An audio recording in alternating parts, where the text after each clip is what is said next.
hearing kind of through the grapevine that all was not well with Tyreek Hill and the Chiefs, and then boom, he just gets traded.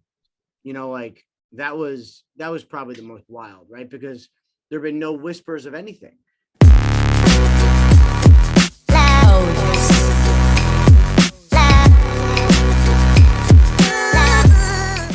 What's going on, guys? Welcome back to this episode of Outside the Arena. I'm Griffin Senyek, and today I am joined by a very special guest, a graduate from Columbia University and my high school, Hackley. He is NFL Network's national insider, Ian Rapoport. What's up, man? How's it going? It's going good. Happy to have you today, Ian. I've been trying to have you on for a while, it seems. You're a busy guy to get on, but very happy to have you here today. And, the NFL right now, it's been the craziest offseason I think I've ever seen in my life. Yeah, I mean, it's just been absolutely nuts. And I mean, there's still a lot of unresolved situations, it seems. And I'm going to start today off by talking about Deebo Samuel. I mean, he's kind of one of the main superstars who still hasn't been traded. Obviously, post-draft, now it seems unlikely that he might get traded. The situation's kind of up in the air. So what do you think right now is the current situation with Deebo Samuel? Do you think, he'll still end up getting traded before the season starts? Or do you think, next season he's going to be a San Francisco 49er? Well, it's May 26th as we tape this, and he still has not shown up to OTAs. Mandatory minicamp is the first time we may actually see him. And then even if we do, I don't imagine he'll do anything, but that's the time when we may actually see him. And, if he's going to be in the 49ers building, even if he's just sort of doing a hold in where he doesn't, do any of the drills or do any practices, he's at least there. And at that point, the 49ers can talk to him. So that would be at least a significant step. He, as you mentioned, has not been traded. The reason the draft kind of functions as a de facto deadline for a lot of these trades is because if you're going to, let's say you're going to trade for Deebo Samuel, well, you want to replace him. If you trade Deebo Samuel, you want to replace him. You want to do, I would say basically what the Tennessee Titans did, which was trade A.J. Brown and then draft Treylon Burks, a carbon copy to basically take his spot and replace him. And then that's that. You've moved on. With the draft so far away now, the 49ers couldn't move on because there's nothing to move on to. So really now it's on the 49ers to figure this out, to see if they can get him back in the fold, back in the mix, on the same page with them. I don't know if they can. It is a long road ahead, but this is when they're going to start trying. Yeah, so Deebo Samuel, obviously, this whole thing started with him looking for, an extension. It seems like, maybe he just wants to leave. But obviously, there's a lot of other guys who, they're still looking for extensions, specifically at wide receiver. Obviously, you've got Terry McLaurin, you've got DK Metcalf. But looking at, all the young superstars as a whole right now, who do you see as likely the next big star that you think will get their contract extended? I know that, the Washington Commanders have had talks with Terry McLaurin about a new contract. That's something that, you got to get the numbers right. And the numbers for wide receivers have gone up, and like to a place where, I don't think any of us really saw this coming. If Washington can get up there, I would imagine they could get this done. And then, Seattle with DK Metcalf is another. They'd love to get him done. That is a priority for them. But again, like it's expensive. And, the way the wide receiver market has evolved, it's actually really clear now. Like it feels like it's hard to get deals done because the money's a lot, but it's actually clear because there's so many different receivers who are, in the $20+ million range. Everything's well defined. So you figure out what kind of receiver, let's say DK Metcalf is. You say, we're going to pay you here. And it's not that hard. They just have to get there for that to happen. Another name that, I feel like I've kind of talked about it on the podcast before as a name that, I'm really surprised the situation's not been resolved. Lamar Jackson. I mean, he is, you look at the quarterbacks right now that haven't been extended. You really have him and Kyler Murray as the main two superstars right now that are in that range. But Lamar Jackson, obviously, I believe he's playing on the 5th-year option this year. Yes. Yeah. So, I mean, it's kind of crazy. A player of his stature and a former MVP still hasn't been extended. You hear Jim Harbaugh the other day saying that, it's, Lamar's the one that has to do the talking. He's not going to say anything about it. So what exactly right now is the contract situation with Lamar and the Ravens? And do you think a deal will eventually get done? Well, for a deal to get done, he would have to want it to get done. And I think that's what's so fascinating about the situation is he hasn't made any moves toward getting a deal done. He just kind of hasn't. I mean, they've talked, they have a good relationship. Everybody loves Lamar. He is a great guy. He works hard, a lot of good things. Just hasn't seemed that interested in getting a contract, which, runs opposite, I would say, to what most players are dying to get one, right? I mean, Kyler Murray wants one yesterday. Lamar, if he's going to do this, it really seems like he's going to go franchise tag, fifth year option, franchise tag, and then be a free agent. And, if you trust yourself, if you have faith in yourself like that and have faith you're not going to get injured, you can do it. The money will be there. He will make 60 million. I mean, a lot. If Lamar Jackson gets on the open market, he will make a lot of money. It's a big risk to get there. And, it seems at least now that it's one he's willing to take. Yeah. I mean, I think it's that whole situation is fascinating. I can't really remember. I mean, obviously we've seen guys like Tom Brady hit the open market, but he was in his later years. We haven't really seen a guy, who's in their prime, in their mid-20s, former MVP hit the market. I think it would be fascinating to see what would happen with that. The closest we've had is Kirk Cousins, and I would say he's good and a no doubt starting quarterback in the NFL, but not Lamar Jackson. Exactly. So that'll be very interesting to see. It could be, like you said, a few years from now until that thing gets ultimately resolved. Looking at that same draft class, number 1 overall pick, Baker Mayfield, obviously another guy right now whose situation is truly in limbo. Obviously, still in the Cleveland Browns. There's reports that the Browns would be willing to eat some of the salary in order to trade him. But the market, I mean, post-draft, you obviously see the Panthers go, they draft Matt Corral, the Falcons draft Desmond Ridder, maybe Seattle's still a team. But, I mean, what do you think? Do you think Baker Mayfield will still be traded by week 1? And if so, what teams do you think are still in on him at this point? Well, it's never felt like Seattle's really in. I know we've talked about it kind of in the media, but it's never felt like they're really in. So let's just say for the sake of this argument, they are not really in.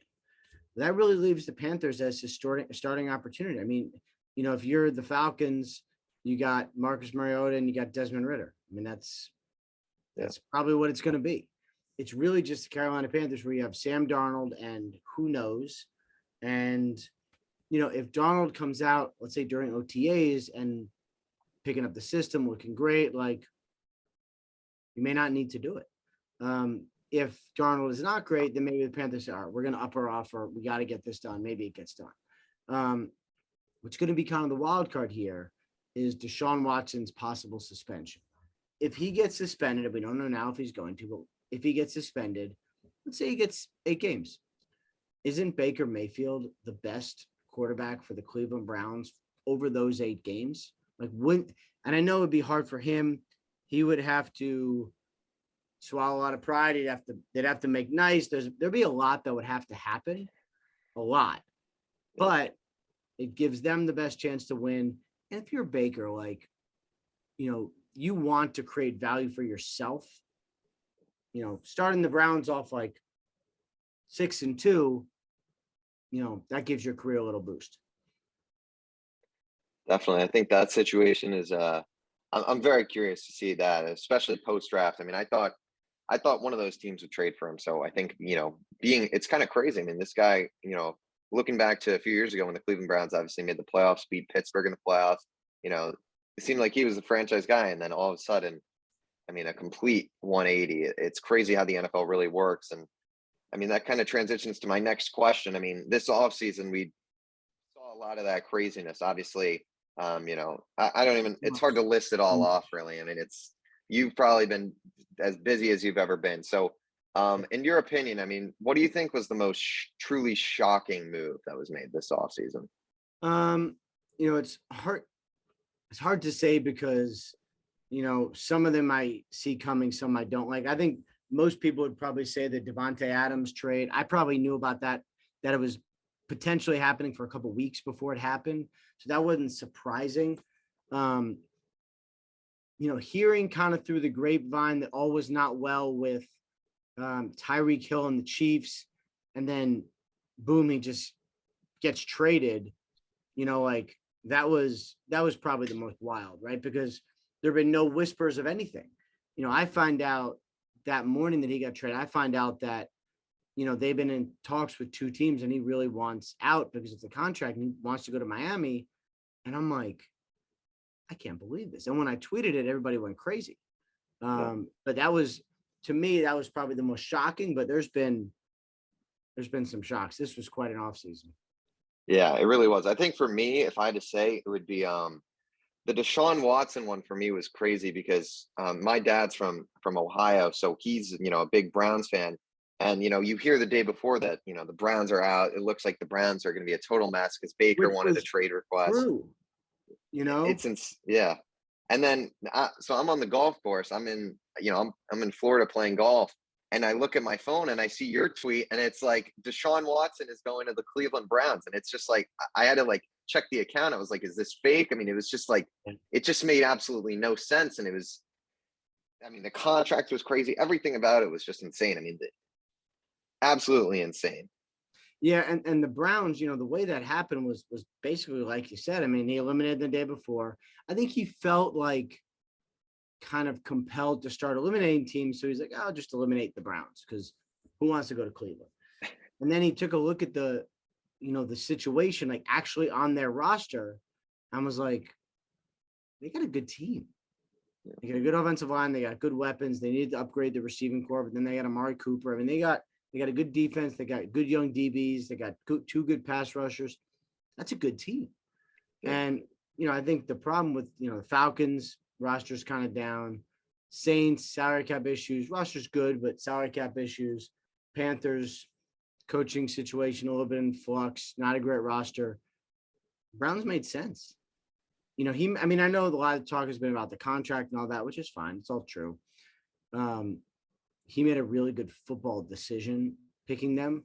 And believe me, they were probably as shocked as you were, because when they were out, they thought they were out, only get a call back like, maybe we're not out. It was crazy. Yeah. Absolute insanity. All right, so I want to do this segment, and then I got one more question for you. So I've called it Contender or Pretender. So I have 6 teams that have been, that have made big changes this offseason that necessarily aren't considered the, top Super Bowl contenders. And I want you to, in your opinion, say whether they are a, contender or a pretender. Okay. So the first team I got is the Philadelphia Eagles. I would say probably contender. They were last year. They've done nothing to, haven't got worse.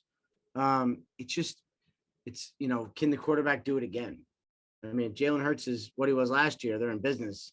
If he takes a step back, I think they're in some trouble. All right. Next team, New Orleans Saints. Obviously, the wide receiver core is a lot different. They bring Jameis Winston back. What do you think? I think contenders. I think Jameis will have a good year. I think defensively, they'll be as good as they've been. Dennis Allen's a really good defensive coach. And I think, Peyton probably wasn't as engaged last year as he needed to be, and that probably hurt them a little bit. Interesting. Washington Commanders. Yeah, I would say the opposite here because, and Carson Wentz is at his moments, but had some struggles through last year. They seem like a little bit more of a team in transition than the others. So I would say, pretenders, I would say. Another team, Tennessee Titans, obviously coming off being the 1 seed. They lose A.J. Brown, release Julio Jones, a lot of change this year. What would you say for them? I think they're going to be contenders again. They were contenders last year. They were good. They just need good quarterback play. If Tannehill can get back to what he was doing originally, I think they'll be fine. If not, they may be in some trouble. The next team, I feel like I know what you'll say, but the Cleveland Browns, obviously a tough situation if Deshaun potentially gets suspended. That could, it seems like he'll get some sort of, amount of games. So what do you think for them? I would say contender, but it's going to take a lot because if he's suspended, he'll have to come back, play well for the first time in a year and a half. And they would have to be a playoff team during his suspension. It's a lot, but I think they could do it. Last team, we just talked about it with Tyreek Hill, the Miami Dolphins. Tua, you hear, Tyreek says he's got one of the best deep balls. Obviously, they've got a good roster. What do you think about them? Yeah, I don't know if I'd say they're contenders just yet. I'd like to see them, with Coach Mike McDaniel, new coach, new scheme. He has not been a head coach before, obviously, at any level. So I'd like to wait and see on that one rather than say they're contenders right now. Got it. All right. So that's contender or pretender. You heard it here. The last question, I want to move away from football to another sport. A team that we both share in common our love for, the New York Mets. I definitely want to ask you, I mean, it's been a fun start so far to the season. They're 12 games over 500 in first place. They got a 7-game lead. Obviously, it's been a tough little stretch. They've had some injuries. The nightmare game on whenever that was. I unfortunately was awake for that. It was a long night, but I mean, what are your thoughts on the Mets right now? I mean, it seems like this team really is, a different team from past years. They've got a lot of fight. It's a good roster, but the injury bug's always there. And I don't know. What do you think? I think they're going to be really good. This feels to me like a special team. Like, even if, like the other night, down whatever it was, 7 in the 8th, come all the way back and then end up losing. Like, that's not a nightmare to me. That is like, yes, they lost a game they should have lost, but like to fight all the way back, everyone's believing, everyone's getting timely hits. That looks like a good team to me, right? Because like in the playoffs, like half the games are like that. You go up, they go up, you have some swings, you got to have big at bats, big moments. And if the injuries aren't great, you got Scherzer and DeGrom both injured. If they get those guys back in August, July, like, we're in business, getting ready for the playoffs, want to pitch a little bit, take us down the stretch. Like, I think the Mets are really good. And, this feels like really one of those special teams. Yeah, I mean, I definitely agree. I think obviously, if they're going to seriously compete, they would need DeGrom and Scherzer back, and I have faith that they'll be back. Like you said, I mean, the comebacks they've had this year are crazy. The other day, I guess I should replace. It wasn't necessarily nightmarish, but it was just definitely a tough loss after coming back all the way. But I mean, yeah, I think the team is definitely. I mean, it's good to see a guy like Jeff McNeil be, having a really big bounce back season. Lindor's playing great. Alonso's been amazing. And they've got, all these guys instead of, Conforto, Dom Smith playing every day. They've got, Starling Marte, Mark Cannon, and it definitely makes a difference when those guys are in there. I think it's going to be a fun year. I mean, they'll definitely have to, upgrade the bullpen at the deadline and make some moves, just as any other team has to. But it's been a great start, and to have such a big lead already is also huge, especially with, them not having their 2 main guys right now. So I'm very hopeful. As I am every year, though. So I'm just hoping this year is truly different and not like the last, for sure. Yeah, I am hopeful as well, always. But yeah, I think this year there's a reason for it. We'll see. Definitely. All right. With that will do it for this episode of Outside the Arena.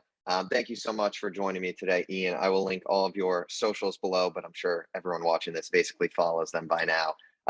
If you haven't already, please make sure to like, comment, and subscribe on the video. And with that, we'll see you on the next episode of Outside the Arena.